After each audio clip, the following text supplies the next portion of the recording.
Parthenium উদ্ভিদ বা parthenium গাছ একটি বিষাক্ত উদ্ভিদ। এই গাছ বর্তমানে প্রচুর পরিমাণে বিস্তার লাভ করছে।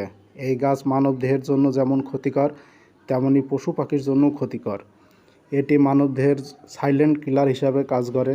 এই গাছের সংস্পর্শে এলে মানুষের অ্যালার্জি, স্কিন ডিজিজ, বদহজম, ক্যান্সার পর্যন্ত হতে পারে। এর আয়ুকাল 3 মাস। এই গাছ গরু ছাগলে খেলে গরু ছাগল মারা যায়। এই গাছগুলো আমাদের নিজ দায়িত্বে ধ্বংস করতে হবে। বর্তমানে এই গাছগুলো, পার্থেনিয়াম গাছগুলো বাংলাদেশে প্রচুর পরিমাণে ছড়িয়ে পড়ছে বিভিন্ন জেলাতে। এগুলো সাধারণত মাঠে, ঝোপঝাড়ে বেশি দেখা যায়। এই গাছগুলো মানুষের জন্য খুবই ক্ষতিকর, তেমনি চাষবাসের জন্য, চাষাবাদের জন্য ক্ষতিকর, কারণ এই গাছগুলো মাটির উর্বরতা কমিয়ে দেয় এবং মানুষের সংস্পর্শে এলে গাছগুলো যদি মানুষের সংস্পর্শে আসে তাহলে ক্যান্সার, বদহজম এই রোগগুলো হতে পারে, স্কিন ডিজিজ এই রোগগুলো হতে পারে। তাই আমাদের সবাইকে সাবধান থাকতে হবে এবং গাছগুলো যাতে ফল পরিপক্ক হওয়ার আগেই ধ্বংস করা যায় সেই ব্যবস্থা নিতে হবে।